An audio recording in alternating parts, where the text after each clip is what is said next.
कहानी की शुरुआत होती है आज से कई साल फ्यूचर में और अब अमेरिका के ऊपर एक मीडिया कंपनी राज कर रही है जिसका नाम है नेटवर्क। ज्यादातर लोग गरीब हैं जो कि छोटी मोटी बीमारियों का इलाज तक नहीं करवा सकते, इसलिए नेटवर्क उनका ध्यान भटकाने के लिए कई तरह के गेम शोज करवाता है। सबसे फेमस शो का नाम है द रनिंग मैन। इस शो में प्लेयर्स को 30 दिन तक जिंदा रहना होता है, जबकि बहुत से शिकारी उनकी जान के पीछे पड़े हैं। अगर कोई जीत गया तो उसे $1 बिलियन मिलेंगे, लेकिन आज तक कोई भी इस गेम के आखिर तक नहीं पहुंचा। इसके बाद हम बेन नाम के एक आदमी को देखते हैं जिसकी अभी अभी नौकरी गई है। वो वर्कर्स की एक यूनियन बनाने के सपोर्ट में था, इसीलिए उसका नाम ब्लैक लिस्ट में डाल दिया गया और अब कोई भी उसे काम नहीं देता। उसकी बेटी कैथी बीमार है और बेन को उसकी दवाई के लिए पैसे चाहिए। घर पर उसकी पत्नी शीला थोड़ा लेट आई और बताया कि वो बार में एक और शिफ्ट करेगी ताकि उन्हें ज्यादा पैसे मिले। बेन को ये बात कुछ ठीक नहीं लगी क्योंकि वहाँ पर अजीबोगरीब लोग होते हैं। बेन ने कहा कि तुम परेशान मत हो, मैं खुद गेम शो में जाकर पैसे जीत कर लाऊंगा। शीला को ये पसंद नहीं आया क्योंकि प्लेयर्स अक्सर बहुत ज्यादा घायल हो जाते हैं। बेन ने कसम खाई कि मैं ठीक रहूंगा, सबसे कम खतरे वाला शो चुनूंगा मैं। अब बेन अपने गरीबों वाले इलाके से निकलकर अमीर लोगों के एरिया की फेंस तक आ गया। उसने गार्ड्स को बताया कि मैं नेटवर्क के एक शो के लिए आया हूँ, तो उन्होंने उसे अंदर जाने दिया। स्टेशन पर गरीब लोगों की लंबी लाइन थी जो सिलेक्ट होने आए थे। अचानक एक बूढ़ा आदमी बहुत बीमार महसूस करने लगा, लेकिन फिर भी पैसों के चक्कर में बेचारा बोलता रहा कि मैं खेल सकता हूँ। आखिर में जब वो गिर ही गया तो बेन ने उसे पकड़ा और मदद के लिए चिल्लाया। गार्ड्स ने बेन को डांटा, कहा कि लाइन से बाहर क्यों गए और उसे पीट कर वापस भेज दिया। फ्रंट डेस्क पर बेन को पता चला कि उसकी फाइल पर वार्निंग लगी हुई है बात ना मानने की वजह से। अब गुस्से में उसने स्क्रीन पर मुक्का मार दिया। फिर वहाँ से उसे एक ब्रेसलेट देकर एलिवेटर 6 की तरफ भेज दिया गया। वहाँ उसकी मुलाकात टिम और जेनी से हुई जो उससे दोस्ती करना चाहते थे। सबको यूनिफॉर्म दी गई और फिजिकल टेस्ट हुए, जैसे सीवर में चढ़ना, भागना। बेन ने इस टेस्ट में टिम की काफी मदद की। ब्रेक के दौरान एक गार्ड बेन को सजा देने आया, लेकिन बेन ने बिना डरे उसका हमला रोक दिया। बाद में कई तरह के और भी टेस्ट हुए। बेन के हर एक जवाब में काफी एटीट्यूड दिख रहा था। साइकोलॉजिस्ट ने कहा कि बेन सबसे ज्यादा गुस्से वाला प्लेयर है। जो लोग फाइनल राउंड तक गए उनको रंग बिरंगे जंप सूट मिले। बेन, टिम और जेनी को एक रेड जंप सूट मिला जिसके पीछे टारगेट बना हुआ है, मतलब कि उन्हें रनिंग मैन शो के लिए चुना गया है। इसके बाद बेन प्रोड्यूसर डैन से मिला और कहा कि वो कोई और गेम करना चाहता है। डैन ने उसे $1000 का बोनस दिया ताकि वो अपना मन बदले और कहा कि बाकी शोज में ज्यादा पैसा नहीं मिलता, रनिंग मैन में हर दिन जिंदा रहने पर पैसे मिलते हैं। वैसे भी तुम्हारा नाम ब्लैक लिस्ट में है तो तुम्हें नौकरी तो मिलेगी नहीं। अपने परिवार के बारे में सोचकर बेन ने कॉन्ट्रैक्ट साइन कर दिया। फिर बेन की मुलाकात फैमिली अलायंस के एजेंट से हुई। कॉन्ट्रैक्ट के हिसाब से नेटवर्क बेन के परिवार को सिक्योरिटी देगा। उन्हें सेफ हाउस में ले जाया गया और नकली नाम दिए गए। बेन गेम शुरू करने से पहले अपने परिवार से मिलना चाहता था, लेकिन उसे सिर्फ एक कॉल की ही परमिशन मिली। बेन ने शीला को कॉल किया और कहा कि मैं रनिंग मैन शो कर रहा हूँ, चिंता मत करो, जीत कर आऊंगा।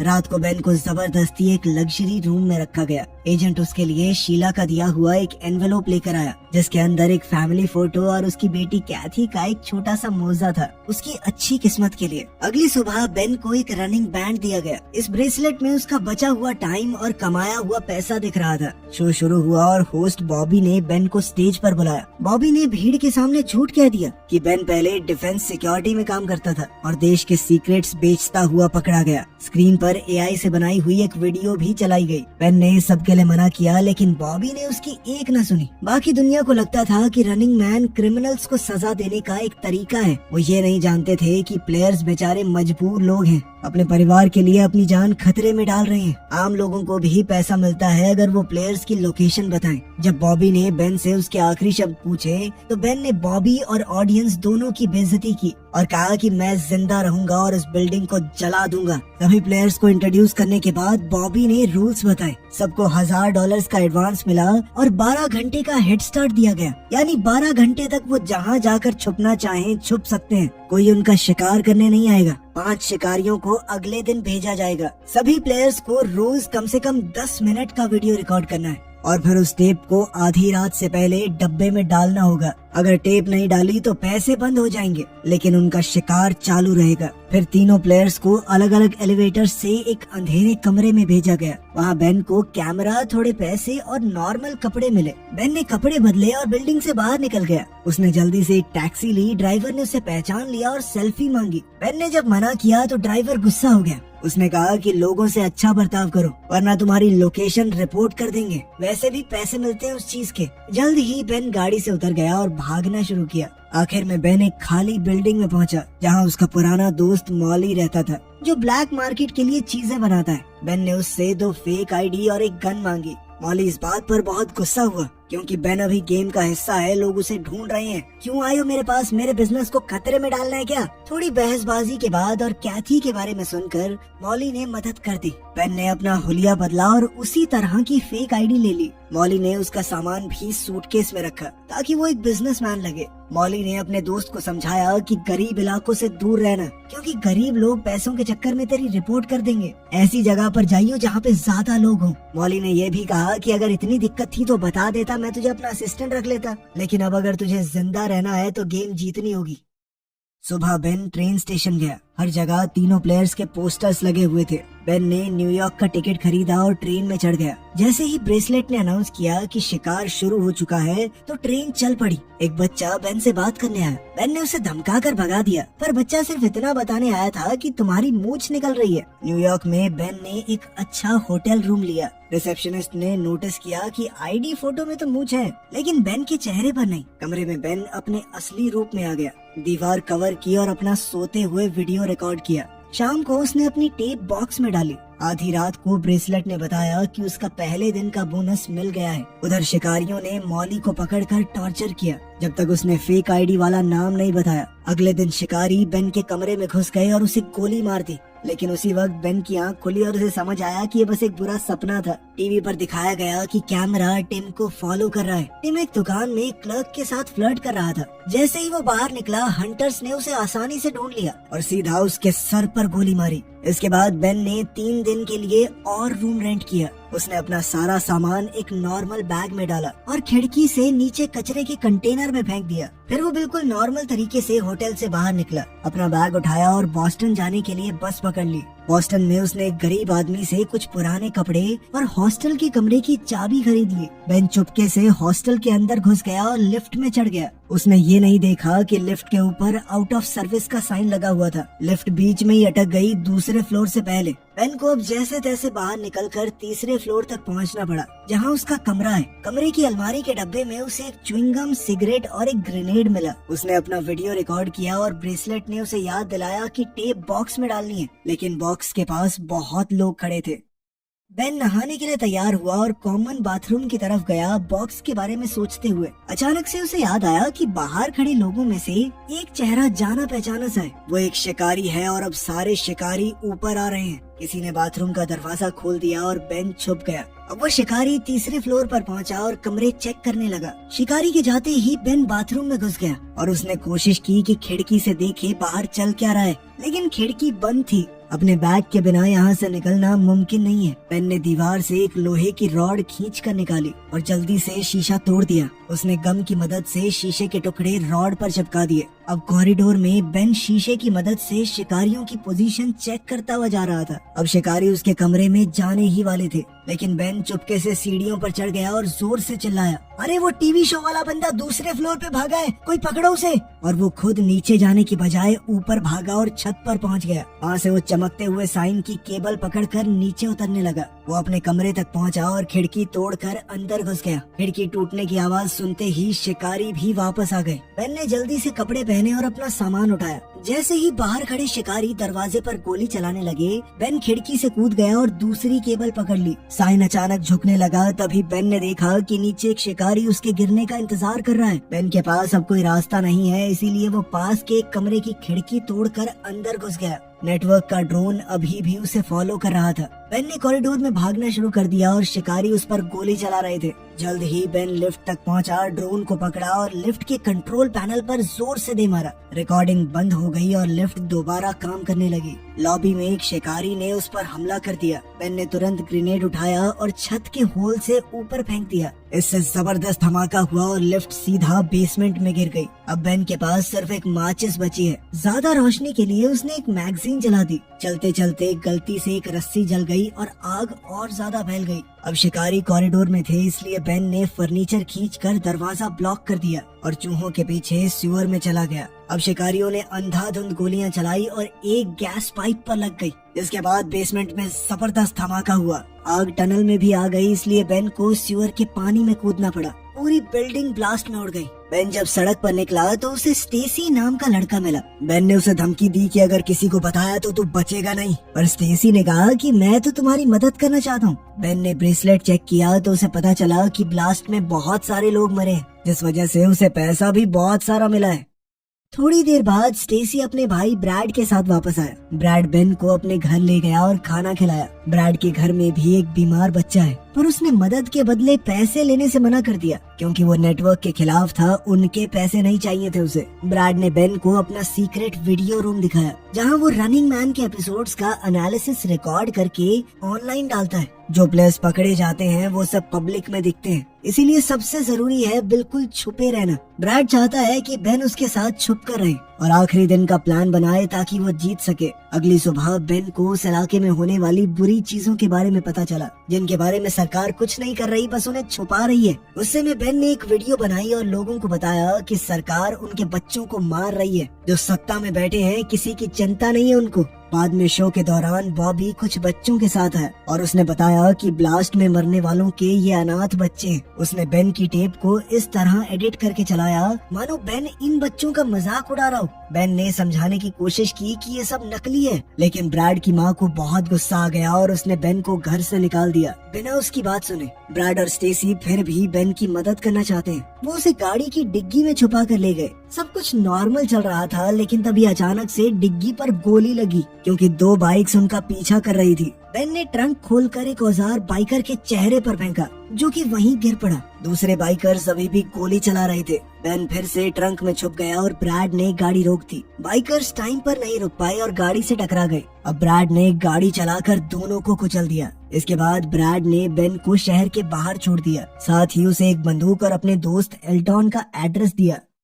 थोड़े ट्रेन के सफर के बाद बेन अब एक और होटल में छुपा है और उसने टीवी पर अपनी नई टेप देखी। उसे पता है कि नेटवर्क वैसे भी सब कुछ एडिट कर देगा, इसीलिए उसने सिर्फ किताब पढ़ते हुए अपनी वीडियो बनाई। बॉबी ने जेनी की टेप भी दिखाई, जिसमें वो क्लब में पार्टी करती हुई दिखाई दी। अपना भेस बदल कर बेन आज की टेप को बॉक्स में डालने गया, लेकिन वहाँ पर मेल मैन खड़ा था जो उस पर शक करने लगा। उसने बेन के चेहरे के पास आकर बात करने के बहाने वीडियो रिकॉर्ड कर लिया। बेन उस पर झपट पड़ा और हमला कर दिया। फिर टेप जल्दी से बक्से में डालकर बेन भाग गया, लेकिन अभी भी एक गाड़ी उसका पीछा कर रही थी। बेन ने जंगल से भागते हुए फेंस पार की और जल्दी से चलती हुई ट्रेन में चढ़ गया। मेलमैन ने गोली चलाई, लेकिन बेन किसी तरह बच गया। कुछ देर बाद हम बेन को एक लंगड़े आदमी का नाटक करते हुए देखते हैं। वो लंगड़ा कर सड़क पर शो देख रहे लोगों के ग्रुप में खड़ा हो गया। उधर जेनी एक कसिनो में पकड़ी गई। वो कार से भागने वाली थी, लेकिन 2 लोगों ने उसकी गाड़ी में आग लगा दी और वो मर गई। कुछ देर बाद बेन आखिरकार एल्टॉन से मिला।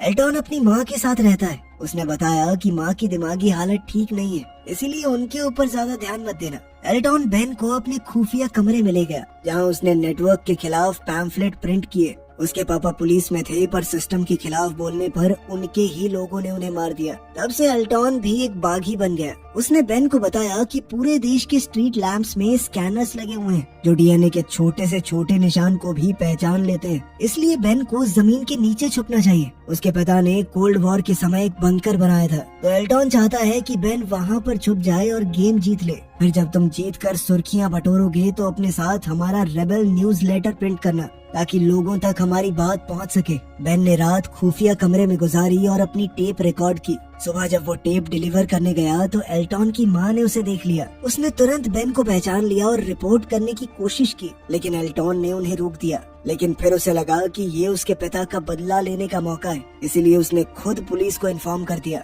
थोड़ी देर में पूरे घर को पुलिस ने घेर लिया और हर तरफ दीवारों से गोलियां चलने लगी। माँ पुलिस को बताने की कोशिश कर रही थी कि बेन और एल्टॉन कहाँ हैं, लेकिन एल्टॉन ने अपनी माँ को कमरे में बंद कर दिया और साथ ही उसने अपने सारे ट्रैप्स एक्टिवेट कर दिए। जब पुलिस अंदर घुस गई, एल्टॉन ने फर्श पर पड़े इलेक्ट्रिक वायर्स पर पानी छोड़ दिया, जिससे कुछ पुलिस वालों को बहुत तगड़ा करंट लगा। फिर एल्टॉन और बेन सीक्रेट कमरे की दीवार तोड़कर भाग गए। जब पुलिस ने उनका पीछा किया तो एल्टॉन के बिछाए हुए जाल की वजह से पुलिस वालों के ऊपर कुछ केमिकल्स फेंक दिए गए और साथ ही आग लग गई। सीढ़ियों पर एक और जाल बिछा हुआ था, जिससे लकड़ी टूट गई और पुलिस वाले नीचे गिरने लगे। फिर एल्टॉन बेन को बाथरूम ले गया और दोनों शावर के अंदर लगे हुए पोल से स्लाइड करके नीचे आ गए। अगले कमरे में एल्टॉन ने फर्श पर एक सीक्रेट दरवाजा दिखाया और दोनों जल्दी से एक टनल में नीचे उतरे, लेकिन वहाँ एक शिकारी पहले से मौजूद था और उसने एल्टॉन को चाकू मार दिया। फिर वो बेन पर हमला करने लगा। लड़ाई हुई और बेन के हाथ पर कट लग गया, लेकिन उसने दुश्मन से हथियार छीन लिया।